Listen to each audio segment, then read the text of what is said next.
Hi folks, so today what are we up to? Well, I'm going to try and fit a Ducati Quickshifter to my Xdiavel. This is a 22 model, so it's the Euro 5 with the updated ECU and different configuration for to meet the Euro 5 emissions and so on.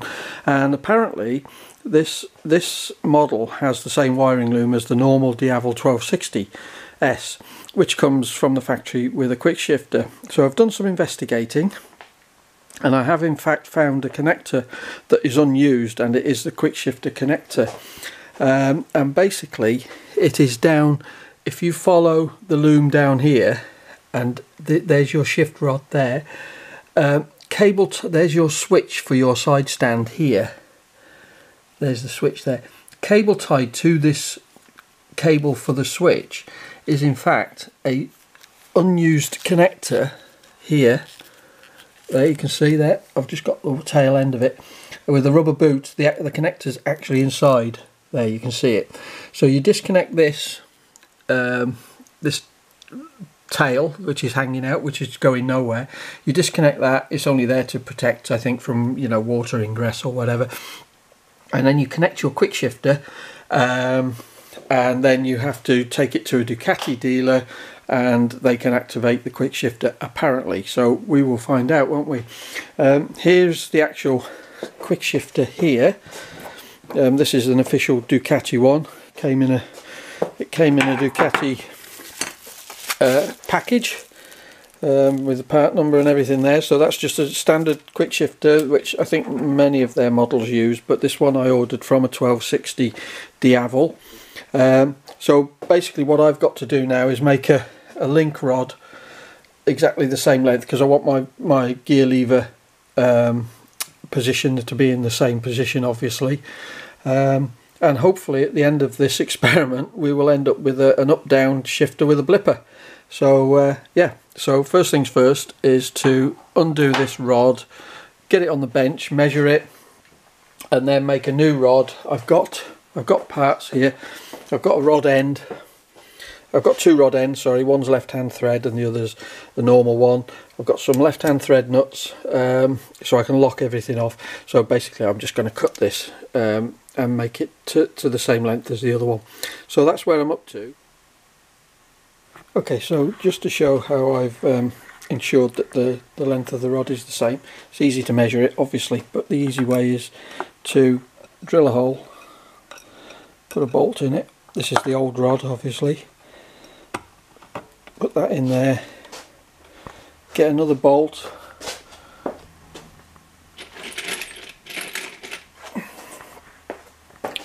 and put that in there. That's your fixed length then for the old rod. And then what I've done is I've made up the new rod like so.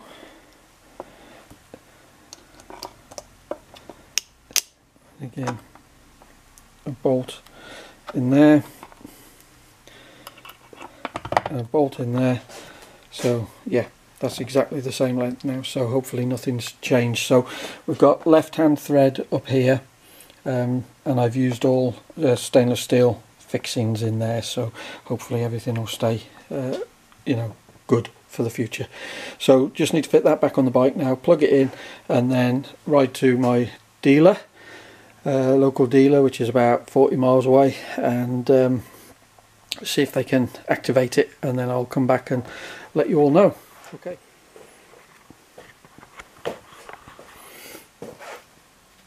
Okay, so that's the Quickshifter plugged in.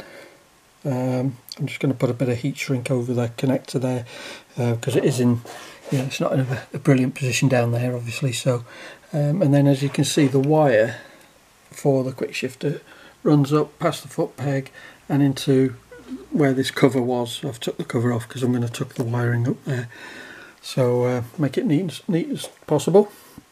So that's the next job. Okay, so I've discovered the first problem. It's going to be solvable, but I'm just going to have to do a little bit of thinking about how I'm going to do it. But if you look at the linkage here, changing up, not a problem, because you just the lever goes that way.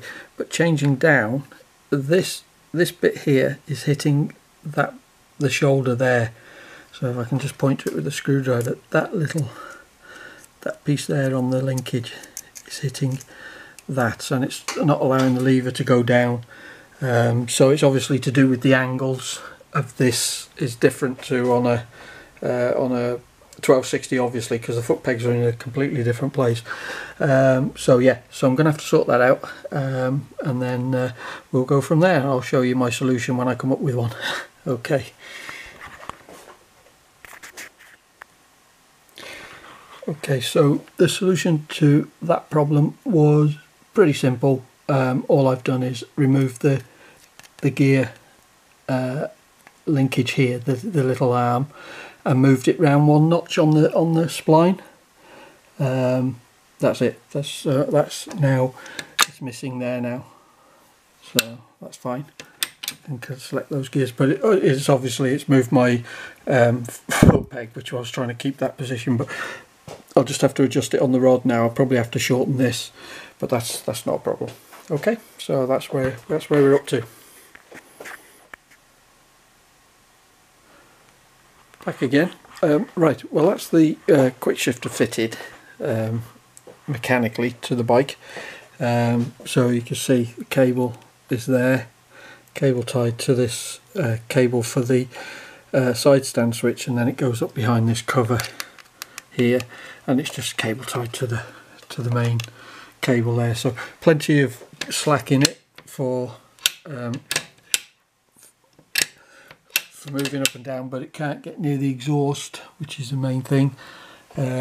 So yeah, obviously when you tighten these rose joints up, you've got to make sure that you've got a little bit of leeway there. But all I had to do here was just, you can see that there's a little notch there, and that lines up with the gap in the bracket.